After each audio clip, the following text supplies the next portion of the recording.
Jesus, name above all names, compassionate intercessor, November 22nd.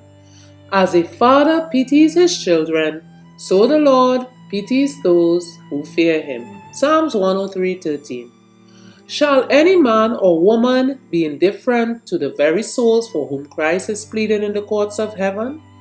Shall you in your course of action imitate the Pharisees who would be merciless, and Satan who will accuse and destroy?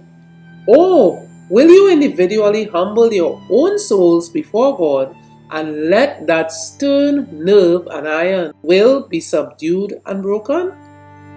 Step away from the sound of Satan's voice, enacting his will, and stand by the side of Jesus, possessing his attributes, the possessor of keen and tender sensibilities, who can make the cause of the afflicted, suffering ones his own.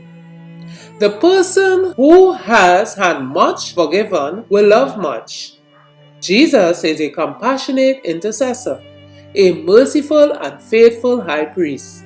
He, the majesty of heaven, the King of glory, can look upon finite men and women subject to the temptations of Satan, knowing that he has felt the power of Satan's wiles. Wherefore, in all things, it behooved him to be made like unto his brethren, clothing his divinity with humanity, that he might be a merciful and faithful high priest in things pertaining to God, to make reconciliation for the sins of the people. For in that he himself had suffered being tempted, he is able to succor them that are tempted. Hebrews 2:17 and 18. Then I call upon you, my brethren, to practice working in the lines that Christ worked.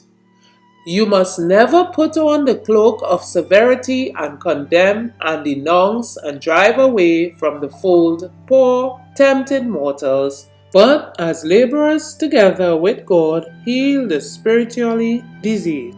This you will do if you have the mind of Christ. Hebrews 4:15. Also Isaiah 40:28. He fainteth not, neither is weary. Manuscript 34:1893. Further reflection. If there is a spirit of condemnation in me, how can I overcome it?